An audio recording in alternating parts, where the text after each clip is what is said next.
Namaskar and good evening to all of you present in this particular lecture, online lecture. I am particularly thankful to the Pleach India Foundation for inviting me to share some of my experiences over the years on the working on the Northeast Indian archaeology. And I particularly thank all the participants who have joined us this evening for this particular talk on one of the important regions of India where archaeological research has been conducted in the last 150 years or so. So my intention here is to brief you about how even the writings during the colonial period and even later on how these writings have contributed to our understanding of archaeology, anthropology, history, ethnography of the region. So I have prepared this particular presentation to share how we have been benefited with these writings by either colonial writers or even the native researcher throughout this 150 years of or 160 years of historiography. So basically, I would give an archaeological background of the region.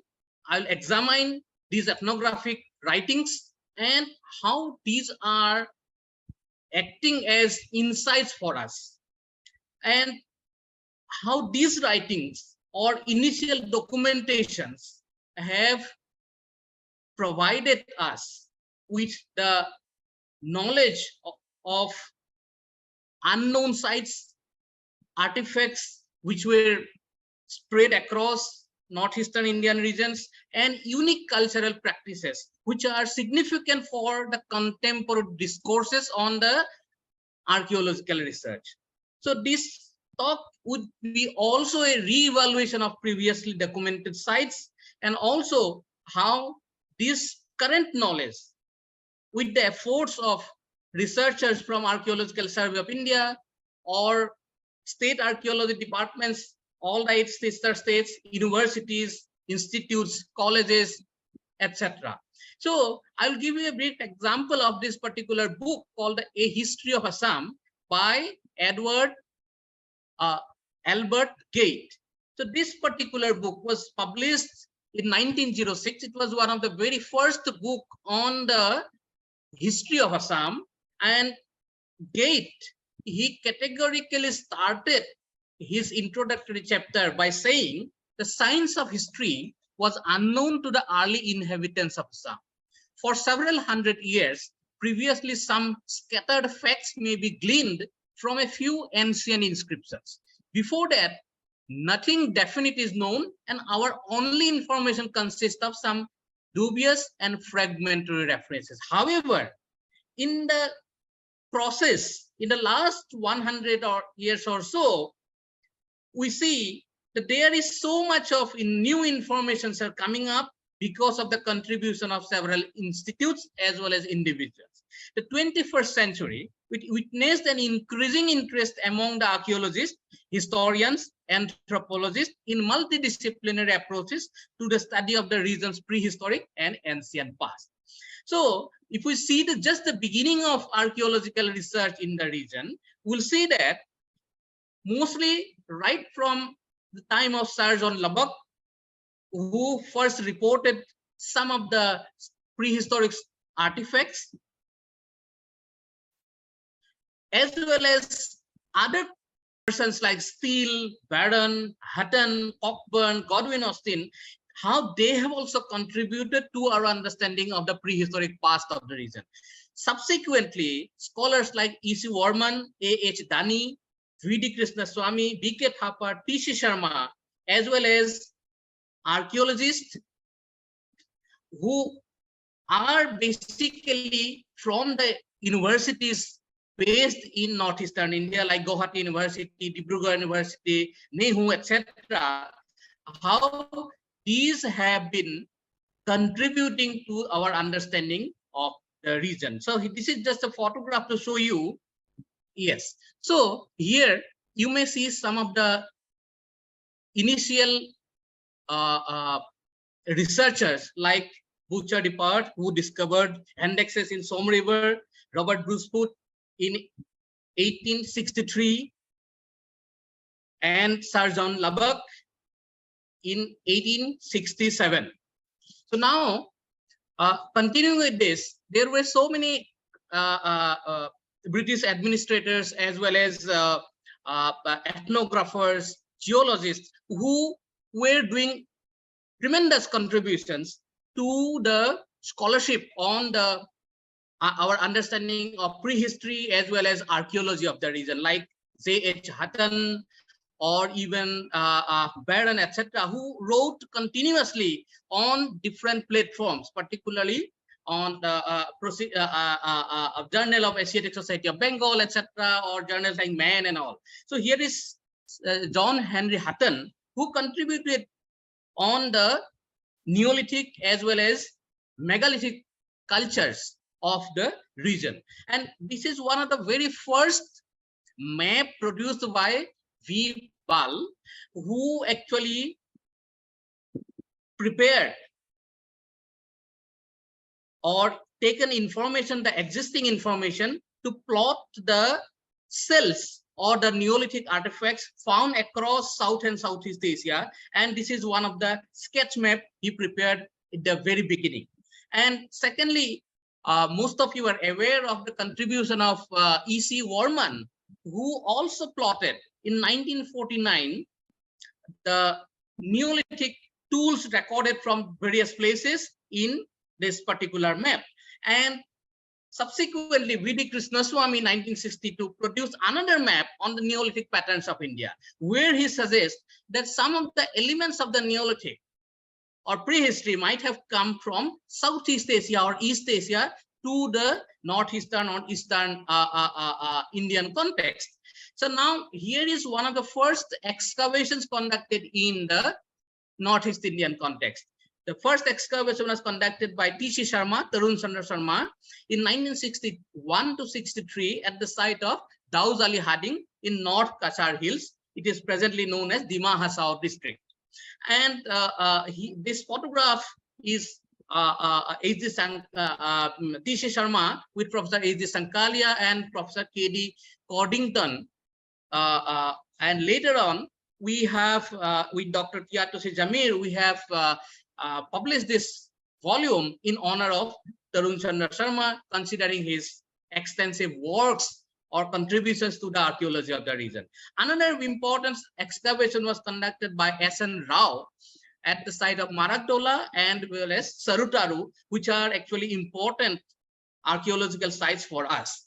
So now here are some of the artifacts, basically polished ground and polished Neolithic or even post-Neolithic artifacts, mostly from the hilly landscapes of the Northeastern Indian areas. So these artifacts are very commonly found in across the sites, and you can see that many of these Stone Age artifacts or stone tools, polished artifacts, they resemble very much ones with the modern day iron hose or axes or edges. So many a times we see that mostly in European context, we see that some Neolithic axes or edges are discovered even with the handle, which are preserved. So those kind of evidences are directly not from have not been reported from Northeast, but indirect evidences or the present day ethnographic evidences from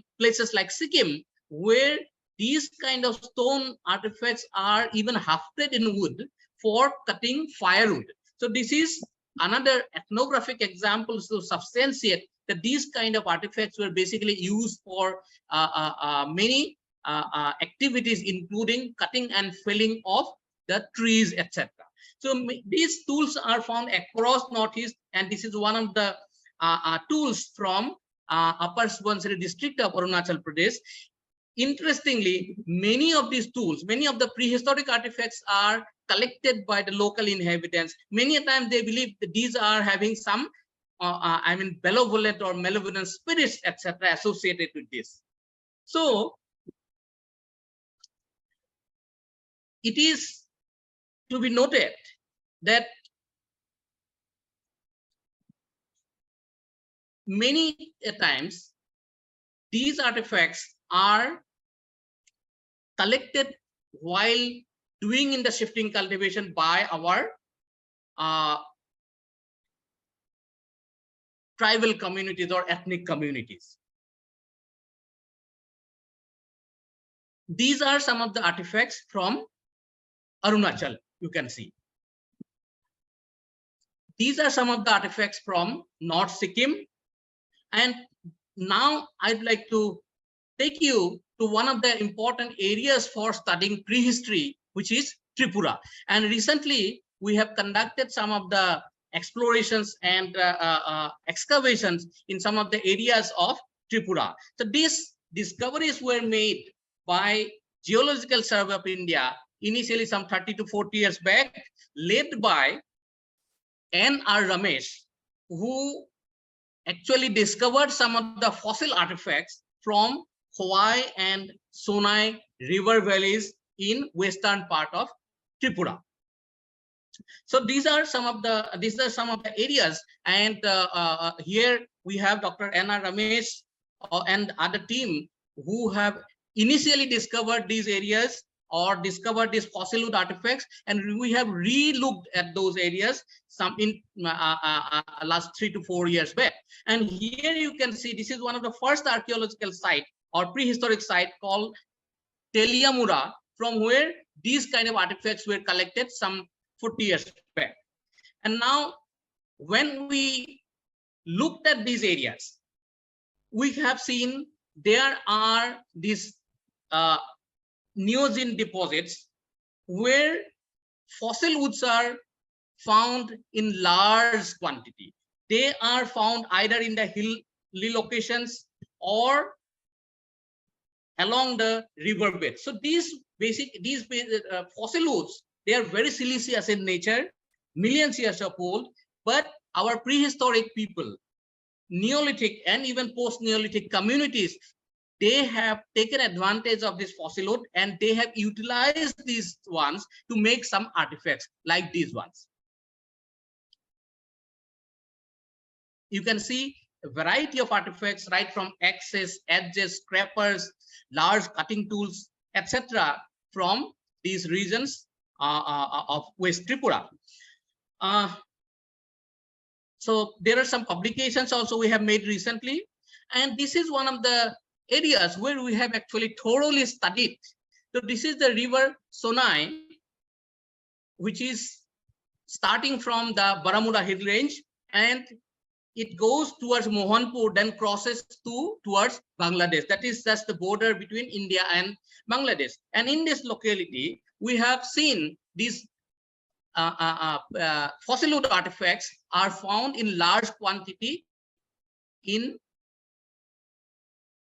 situ as well as in the surface conditions. These are some of the trenches we have taken at the site of Sonai, where you can see that these fossil wood artifacts, these are found in situ condition, and they are found in clusters.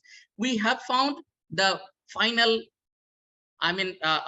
products like the axes or edges, the chisels, and we have also found the flakes, the cores, the hammerstones, as well as the raw material or the chunks of the fossil woods. So considering this, the clustering or the assemblages together, we are considering that these are some of the areas where prehistoric man must have produced the artifacts. This can be considered as an area where they were actually making these artifacts.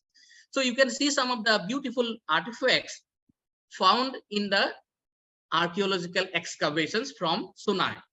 So we have dated this site, and one of the lowest layer that is dated to 4.2 thousand years before present. That means something like 2,500 years BC, or 4,500 years BP. So in this, we have also found, along with the tools, we have also found some of the pottery which are known as either cord impressed pottery or the bitter or paddle impressed pottery. So these are some of the sections that you can see with the stone artifacts in situ condition. And now these kind of artifacts are not only found in Tripura, they are also found in neighboring areas of the state of, or the countries of Bangladesh, where some of our colleagues have extensively studied them. Along with that, these are also found in areas of Burma, southern part of China, as well as northern part of Thailand. So these fossil wood artifacts are also reported by in the Enneathian context by Diterra and Movius before. This suggests that the entire belt, right from Bangladesh, southern part of Tripura, Burma, all along you have these artifacts, and there is much scope to understand dispersal and the development of prehistoric cultures across the region. So as I mentioned to you, not only in Tripura, but also these kind of pottery like the cord mark pottery, basket mark pottery, or bitter impressed pottery, they are commonly found in majority of the prehistoric sites in the Northeast, as well as surrounding areas of South and Southeast Asia. So these are some of the pottery and stone artifacts even reported by other scholars. And here is some of the evidences from a site called Rania Khen at Mimi in Nagaland, excavated by Professor Tia Toshi Jamir from the Nagaland University. So these pottery are found across the sites, including Khasi Hills, Jaintia Hills, Assam, Arunachal Pradesh, etc. So there are some studies conducted by O.K. Singh in Manipur, where he not only explored the areas but also excavated certain sites where he found these stone artifacts as well as pottery in situ context. And many of these are dated to around 4,500 years before present. So these are some of the pottery that are from these Manipur sites. And overall, you can see the decorations on the Neolithic pottery from on these sites. Interesting enough, that many of these cord mark pottery or bitter mark pottery, the tradition of making this pottery have continued among certain communities in the region. Like in Manipur, you have some of the communities like Oinam potters who make these pottery with paddle without using any wheel. They use the paddle with groove marks. They use this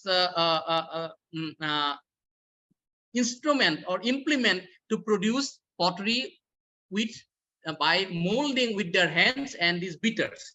Now you can see there are many other communities like Hongzao potters in Manipur.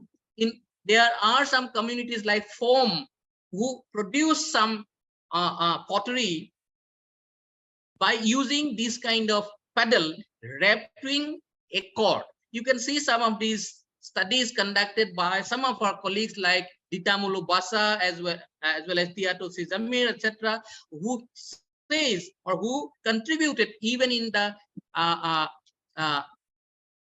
ethnographic practices as well as how they're relevant for our understanding of prehistoric technology as well as pottery and other objects. So now another example of significance of these kind of ethnographic studies even in the past, like Hammendorf. Hammendorf has studied the Apatani women who used to make pottery, that is in the Jiro Valley in Arunachal Pradesh. So those reports are extremely important, because if you go to the Jiro Valley now, there is not a single person who practices this kind of pottery making. So that tradition which was there some 100 years back or 150 years back slowly disappeared from the communities, but the information which are recorded by those British officials, they are extremely important for us now. And these are some of the potsherds from archaeological context of Arunachal Pradesh in and around Jiro Valley, which show that the tradition of making this kind of pottery was very old, and it continued till just 100 years back. But nowadays, hardly anyone knows about the tradition. And there is recently we have conducted a ethnographic survey where I, along with some of our colleagues from our State Directorate of Archaeology, Art and Culture from Arunachal Pradesh, where we interviewed some of the persons who remembers seeing their grandparents making pottery. So those informations are also extremely important for us to understand the tradition and recording of this tradition. Another example I would like to give, that is by R.R. Mukherjee, one person from the Anthropological Laboratory of Indian Museum, Calcutta. He actually recorded, or he mentioned that there's a very unique kind of pot which has a base which is of cane, and this is used by either Singpho or Khamti tribe, and these are very unique kind of pot which are basically used for steaming rice and other stuff. So these vessels are possibly displayed in the Indian Museum now, but these kind of studies which were conducted earlier, they are also extremely important for us ethnographically as well as historically. Now let us move to another important aspect of the Northeast Indian culture, which is the tradition of megalithic. And here are some varieties of the megalithic tradition from the Kopili and Digaru valleys of Assam. You can see some of the menhirs, very large menhirs, some group clusters of menhirs as well as alignments, some dolmens found across the region. And here I would like to mention that as early as 1832, one Lieutenant Murphy, he wrote about Khasi megaliths. It says account of the Kusia. Kusia, that means he is saying about the Khasi community, where he has recorded whatever he has seen about the tradition of erecting megaliths among the Khasi communities of Meghalaya. Another person like Godwin Austen, he also contributed tremendously and made several sketches on the Khasi monuments which he saw across Meghalaya, while writing about the rites and customs related to the mortuary practices of the Khasi and Jaintia communities. Godwin Austen also contributed many articles where he describes these important structures. Now, another important place called the Dimapur, where you can see on the left the present day, the photograph of the monoliths having decorations or chest pattern, chessman pattern kind of monoliths that are found in Dimapur as well as Kasamari in Golaghat district, which he actually made some sketches some years back, which are also important for us to make some comparison as well as detailed study. So along with that, C.B. Clark in 1874, he has also made tremendous studies and recorded these Khasi monuments. And now what is important for us, that these monuments spread across Meghalaya, like the archaeological site, protected site of Nortyang and all, which show the richness of the culture and the continuity of erecting megaliths by the Khasi and Jaintia communities. Along with that, you have these monolithic structures which are actually hollow, found basically in Dima Hasao district and some parts of Assam and Meghalaya, which are having some affinities or similarities, morphological similarities, which are found in the context of Laos in Southeast Asia. So there are some very good studies conducted by some of our colleagues in this regard. And these are some of the decorated monoliths or megalithic structures from Mizoram, where you can see the animals and some of the human figurines are engraved on these megalithic structures. And when we discuss these things with the local ethnographic context, there are many oral stories, oral narratives, and folk tales, beliefs, etc., associated with these megalithic monuments. So, one of the excavations at by Archaeology Survey of India recently at the site of Wangchia has produced these decorated, engraved megalithic structures, as well as iron tools, polished Neolithic artifacts, as well as other structures. Now, let me give you an example of a particular site called Hilsang in Assamese, or Silsang. That means it is a place or a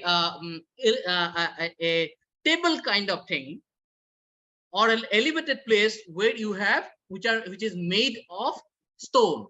These are nothing but the dolmens spread across in round shape or oval shape, and this is a specific meaning to the local community, which is the Tiwa community. And among the Tiwas, they have a specifically sub community called the Khola, and this Khola kingdom or the Khola community has a traditional a king or their entire traditional Raj Sabha, you may say. So these particular sites, which are basically having some dolmens in oval shape, they are used for a particular ceremony in the month of April.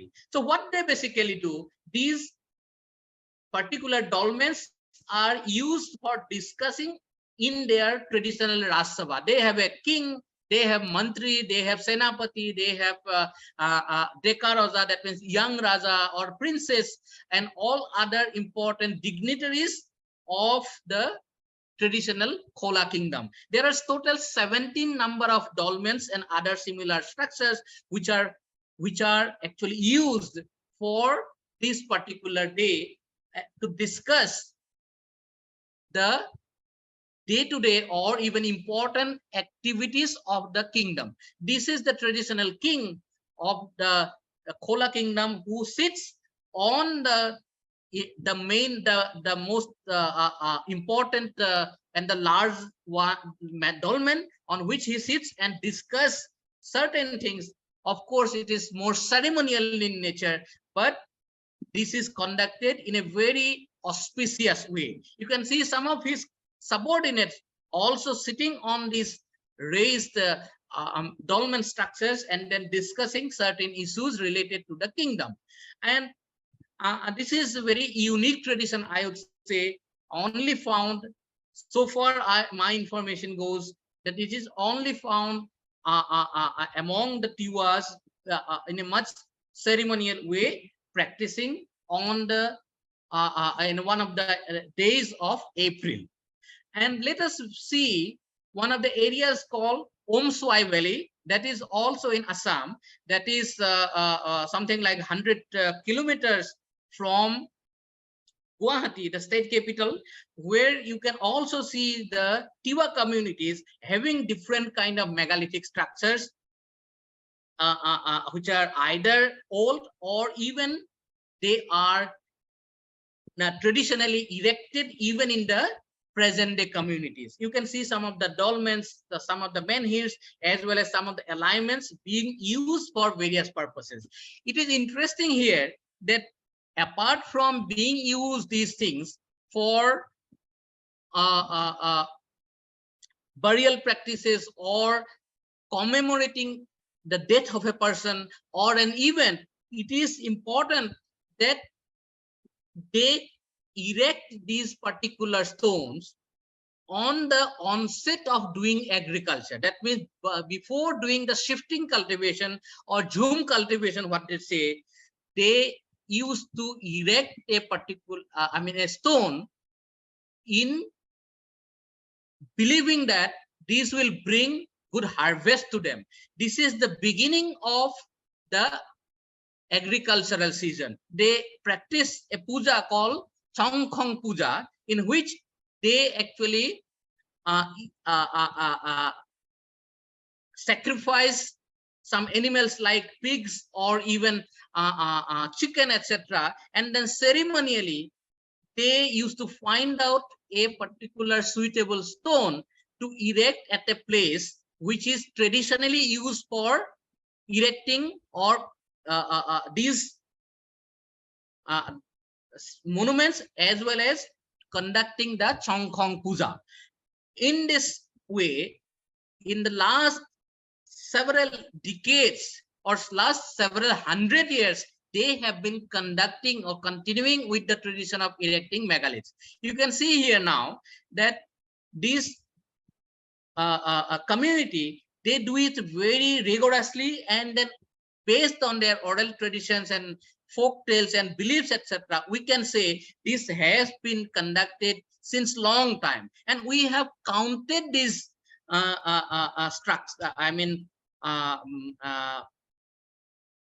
structures, and there are something like 2,000 pieces of these erected structures. And considering their year-wise annual ceremony of performing this puja as well as erection of this megalithic structure each year, so we can say that at least these ones are at least 1,000 years old. So very elaborate kind of tradition they have, and it is important. In the same evening, when they go back to their village, they used to have certain rituals, and these rituals are also attached with the shifting cultivation. Here you can see that they are having a wooden hoe, which are used basically for the dancing, while dancing to propitiate the god, to relate it to the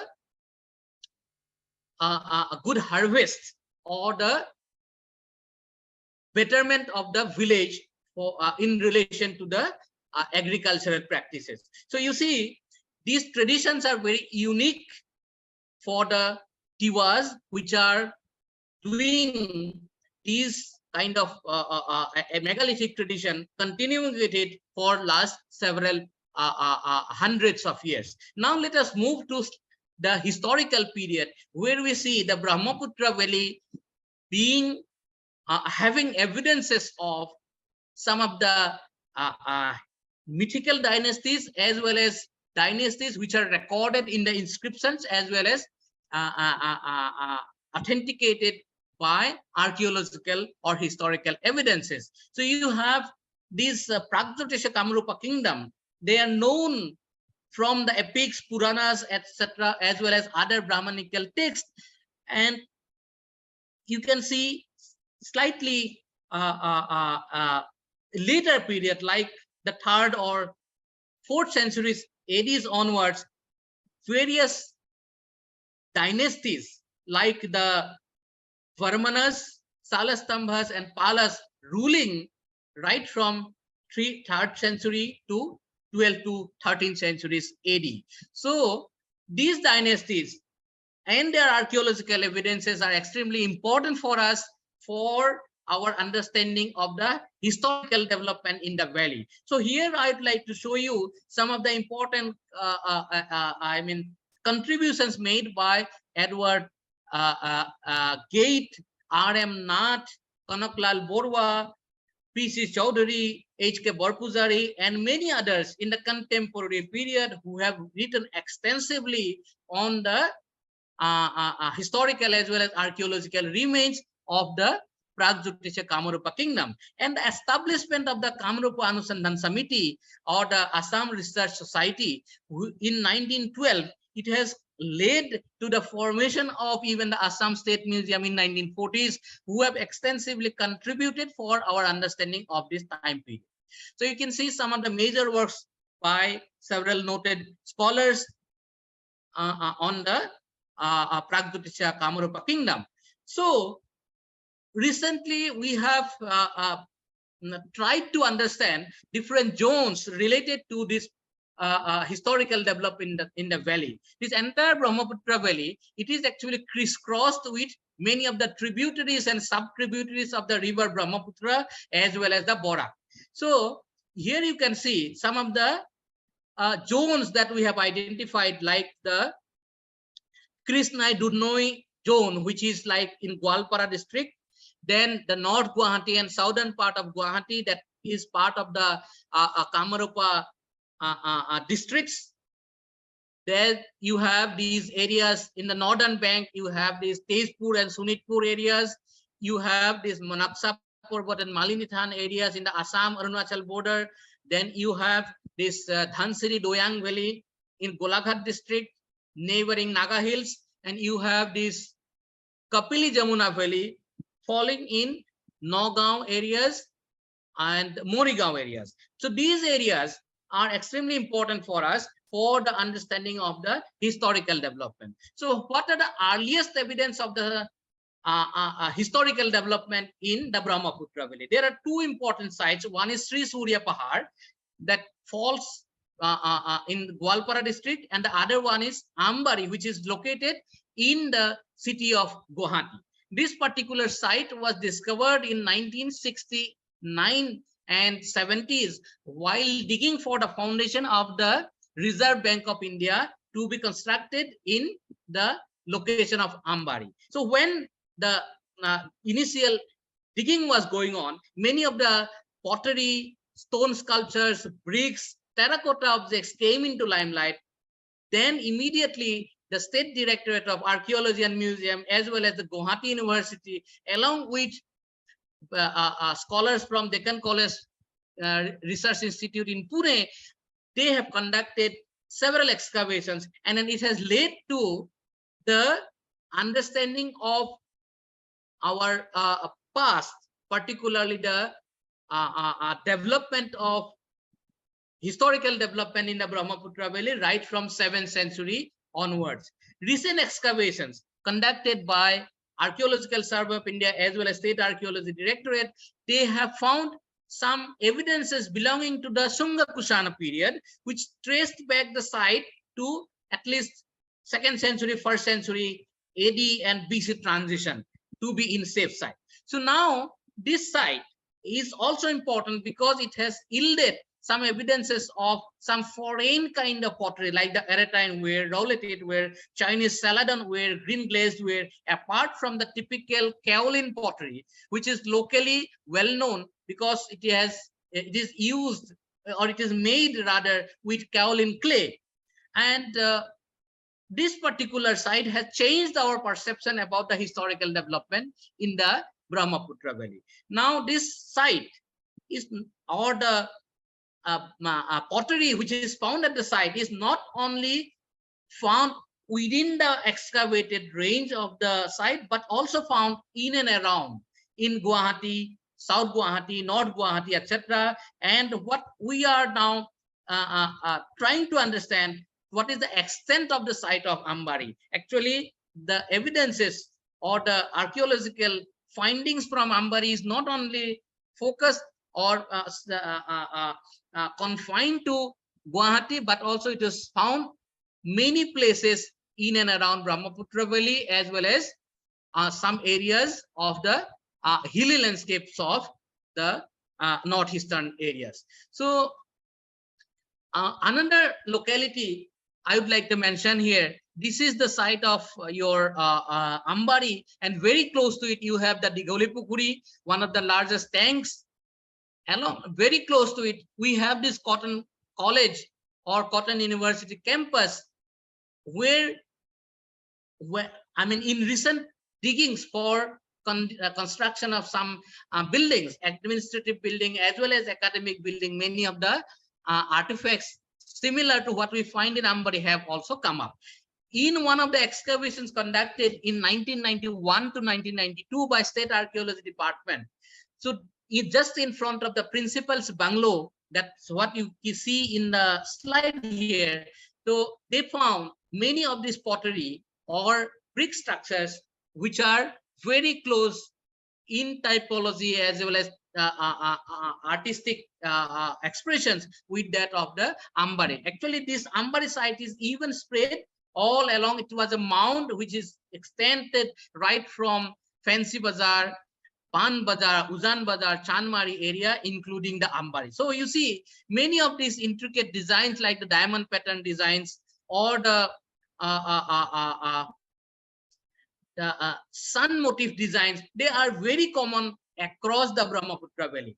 So these zigzag pattern as well as some of the bitter impressed potteries which have continued even in the historical period as well as in the ethnographic context, which are basically made either by Kumar and Hira potters found in the residing in the Brahmaputra Valley. So these are some of the pottery which resemble even some of the sites in the Gangetic Valley, as well as some of the sites like Mainamati in Bangladesh. So you see this entire range, right from West Bengal, Gangetic Valley, Bangladesh, entire Brahmaputra Valley, having these kind of decorations on the pots right from the 2nd or 3rd century AD onwards. So these are some of the typical vessels that are found in the Brahmaputra Valley. Some of the drawings of them, some of our students, including our Y.S. Sanatana, who is now a member of the Pleach Foundation, who have contributed tremendously for our understanding of the archaeology of the Brahmaputra Valley. Here are some of the terracotta figurines. Now, what we have tried to undertake, that wherever there is some digging going on, construction going on, the Department of Archaeology, we used to visit those places and used to collect the information as a method like the salvage archaeological approach or rescue archaeological approach we are obtaining or taking to retrieve maximum information from these localities where at least some of the archaeological materials are found while construction activities in the present day context. One of the findings from Cotton campus itself is a sculpture of Surya, very beautiful sculpture of Surya belonging to the Palasena period, and we have actually contributed paper on it in one of the journals called Pratna Tattva, which suggests this entire area, including Cotton University campus, was very important for the historical development. Now, important thing is that even the colonial writers or even colonial writings have also given us many insightful informations about the historical development or archaeological sites related to temples here. So this is a paper by West McCott, who wrote about Charduar, one of the first sketch map or illustrative maps on the ruins, temple ruins from Saridwar area. So you can see some of the writings by colonial writers like Hanai, and even some of the sketches made on the Tamreshwari temple. This Tamreshwari temple is located in Hodia or in Upper Assam. You can see this. They have even mentioned these major marks, some 150 years back.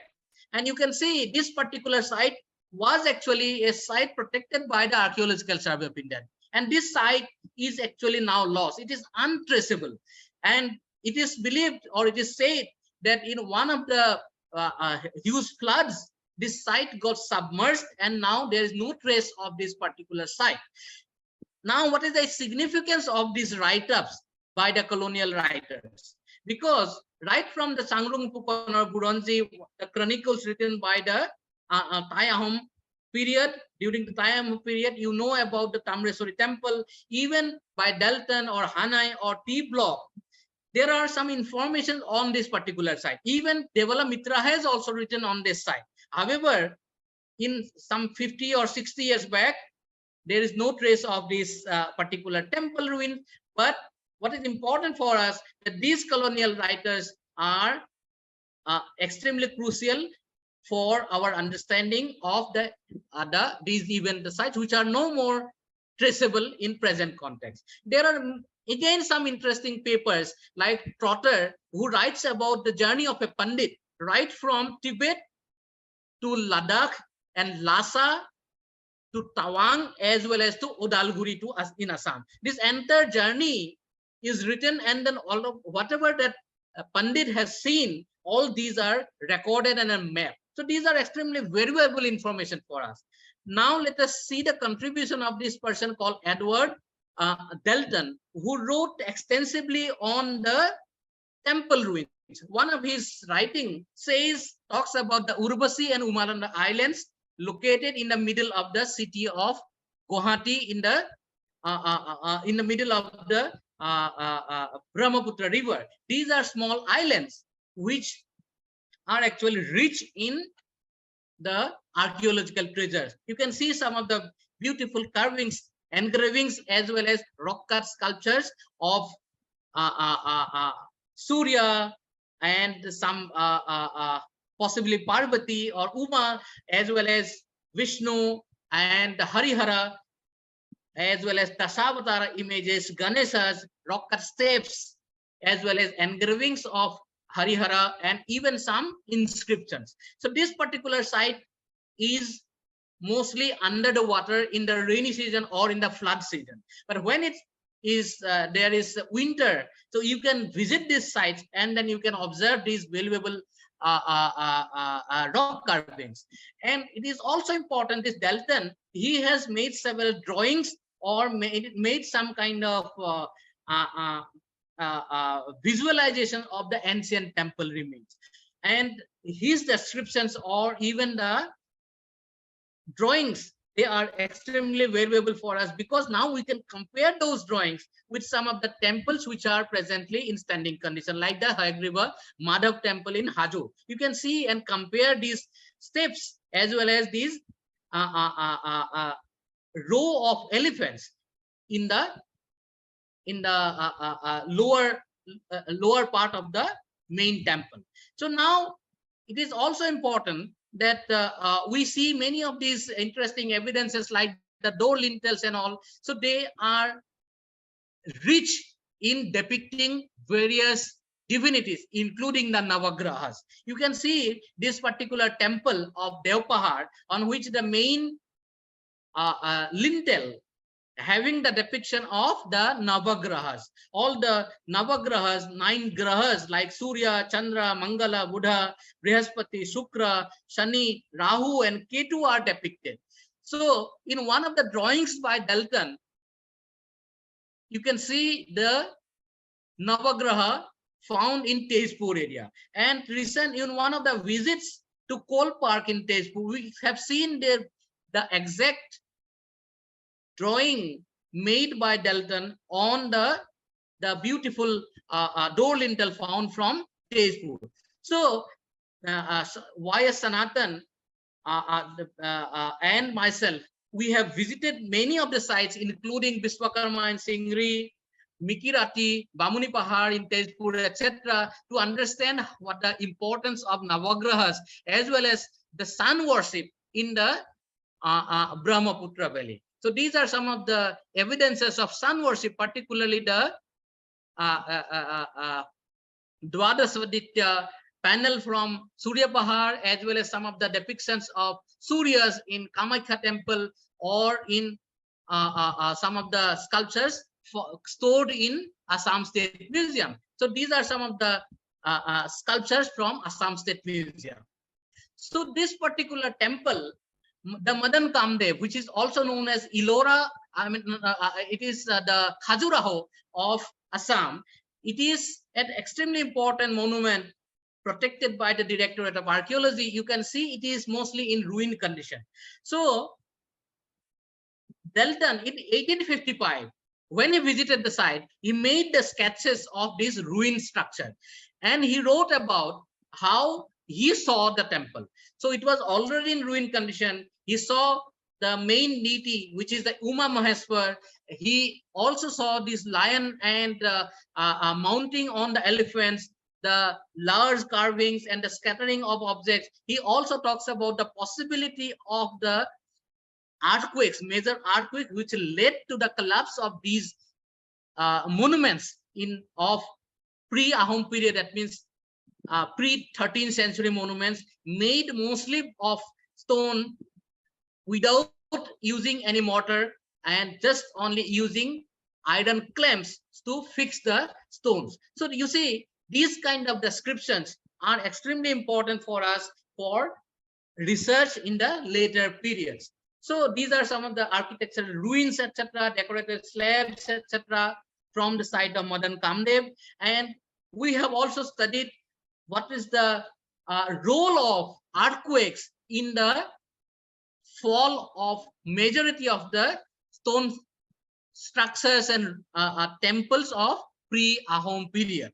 So as we are aware, the Northeast India, particularly the Brahmaputra, is very much seismically active, and because several earthquakes that are recorded even in historical records, Buranjis, as well as the seismic scientific studies, which show the huge magnitude earthquakes in recent years as well as in the past. Those probably acted on the cause for the falling of these ruins. So recently, another paper we have contributed on the Rajadwar area of North Guwahati, where you can see this particular monument called Manikarneswar. This is the temple which is constructed slightly late period, 18th century, and along with that, you have some ruins of the early medieval time period. So where you can see some of the beautiful carvings or the rock engravings or the rock cut sculptures which are in turned down condition. They are not in its original position, but it has tilted down. This is one of the images of Kal Bhairav. You can see the beautiful images of Kal Bhairav, large size. Another image of Bhogasanamurti of Vishnu. They are fallen down from the top or slightly from the hill foothills to the very close to the riverbed. Now, many a times they are under the water or covered with sand and silt and all. So in different time period, this is the condition. What is important for us, these sites, they got disturbed because of many of the earthquakes and other natural calamities. So there are other localities in Kanai Borokhibwa or in northern part of Guwahati where you can see many of the stone being quarried for making the sculptures as well as construction of the temples with large blocks of stones. So these activities or these informations like wedge marks, mason marks, etc., tell us about the spiritual landscape as well as construction of temples and other structures in the Brahmaputra Valley in the pre-Ahom period, that means pre-13th centuries. And these mason marks recorded by us in northern part of Guwahati, they are very much similar to the ones which are recorded by colonial writers in their writings some 100 to 150 years back. So these informations are extremely important for us, and when we are dealing with these kind of studies, we cannot ignore the previous researches. We need to take into account those informations, and they are extremely valuable for us to move ahead with the further research activities in these kind of areas like the northeastern part of the country. I thank all of you for patience hearing and being with us this evening. Thank you.